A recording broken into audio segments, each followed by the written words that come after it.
Quando eu saí de casa, meu pai na época já estava bastante doente. Prometi para ele: pai, não te preocupa, eu vou cuidar de tudo isso, eu vou cuidar de mim. Prometi para ele que eu ia dar o meu melhor. E quando tu promete para o teu pai, eu acho que isso pesa, né?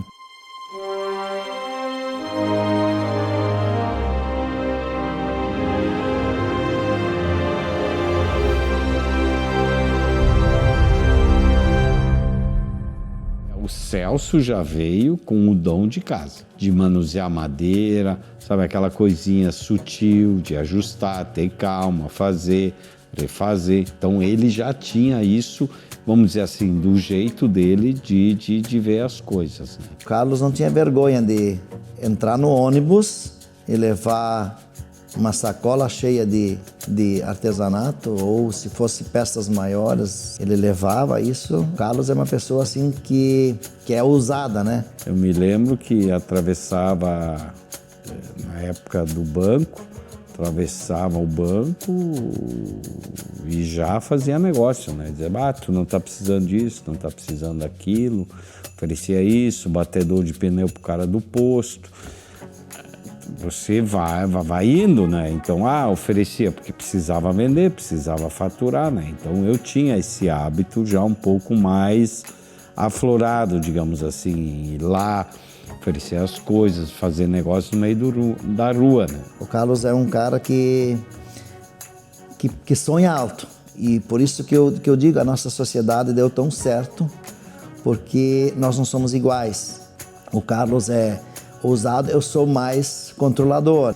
Se os dois pensam que nem o Carlos, não teria dado certo. Se os dois pensam que nem eu, também não teria saído do chão. E eu entendo um pouco que esse meu jeito fez a empresa também crescer. Então, meus colaboradores também incorporam isso. Porque tu sabe que o exemplo que a gente consegue dar é o que fica, né? O Carlos eu conheci por intermédio de um amigo meu. No fim de semana, a gente foi se encontrar num bar, a gente foi tomar uma cervejinha. Eu acho que no encontro, numa casa, não lembro mais.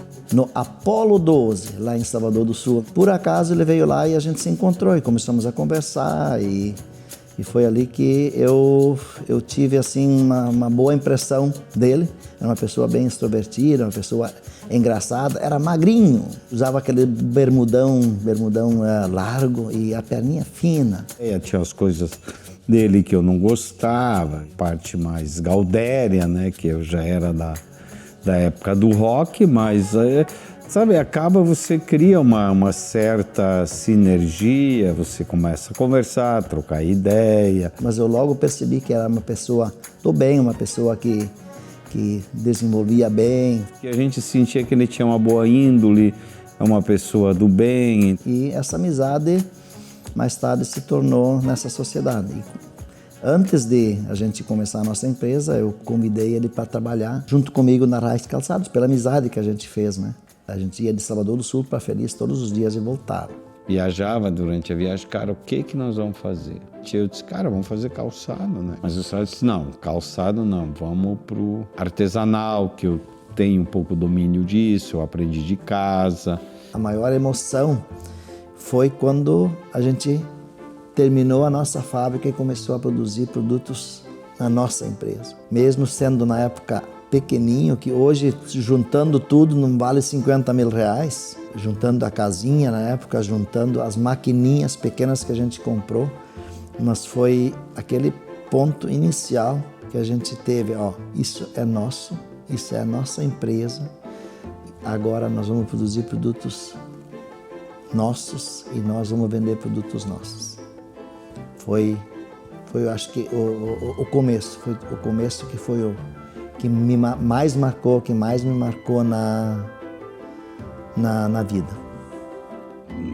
Muitas vezes, eu me recordo, no início, quando a gente chegou nos primeiros primórdios lá embaixo, eu tinha um lugarzinho lá que eu botava o carro e meio-dia eu ia fazer a sonequinha, né? E aí tu levantava, olhava assim, será que o patrimônio que eu tenho paga a minha dívida, né? Eu disse, cara, não tem saída, vamos ter que trabalhar, né? Vamos ter que achar fórmulas. Vai aparecer alguma coisa, né? Eu sempre tinha essa fé, essa confiança. Eu disse, não, nós vamos dar um jeito. A primeira máquina de corte era uma máquina de cortar carne, serra-fita, né? Para fazer esses cortes arredondados na madeira. Na época a gente ainda trabalhava na Reichert Calçados. E daí eu emiti um cheque. Eu me lembro que na hora que eu assinei esse cheque, eu nunca tinha emitido um cheque com tanto valor, que seria hoje R$1.000 e poucos, né? Quando eu assinei esse cheque, a mão tremeu. Mas pensei, nós vamos gastar todo esse dinheiro para comprar essa máquina. Imagina, hoje digamos R$1.500.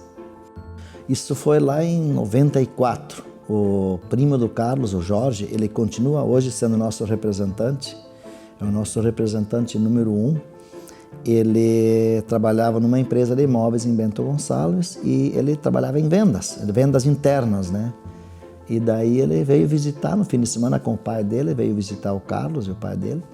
E daí ele veio olhar o nosso negócio. A gente na época tinha 300 metros quadrados construídos, já tinha crescido, né? E daí ele disse, mas vocês têm que começar a produzir móveis para vender em lojas.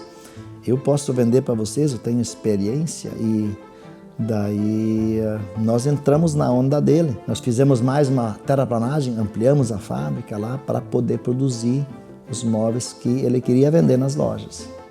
E foi ali que começou, e a primeira feira que a gente já participou foi em 94. Vendeu muito, vendeu quase por um ano de produção. Teve um cliente que comprou mais do que a gente tinha capacidade de produzir e nós abraçamos o pedido e começamos a entregar. Quando começou a vencer o primeiro título, já não pagou.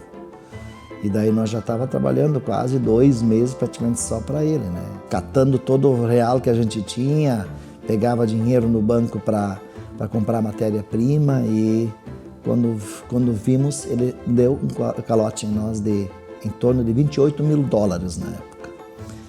E daí nós literalmente quebramos.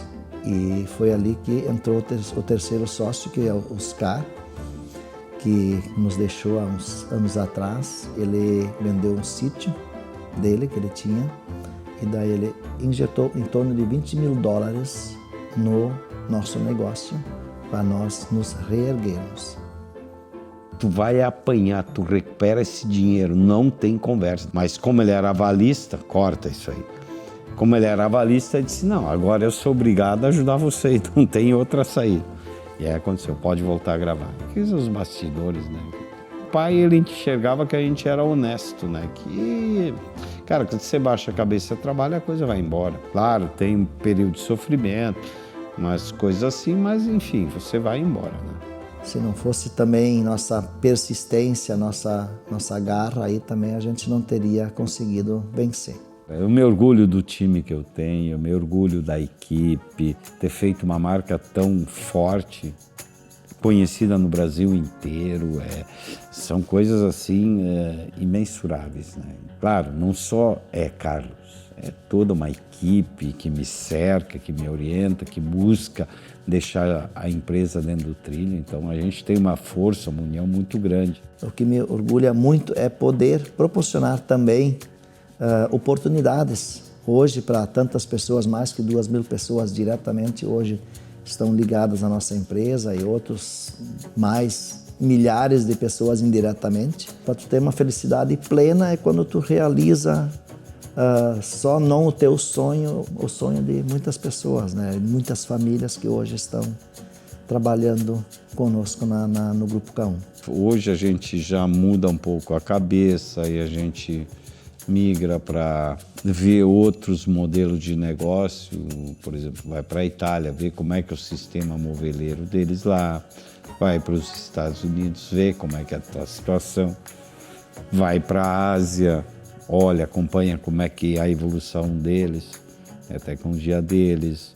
Eu vejo que o futuro é crescer mais, expandir, quem sabe abrir indústria em outro país. 40 anos da empresa vão estar no mundo inteiro e é rápido isso aí. Por isso que eu digo, sempre sonhe e sonhe alto para a gente conseguir conquistar cada vez mais espaço. Com certeza, pode ter certeza. De 5 a 10 anos, a gente vai estar em muito país que a gente nem imaginaria hoje chegar lá. Vamos estar nos lares de todas as famílias do mundo inteiro, com certeza.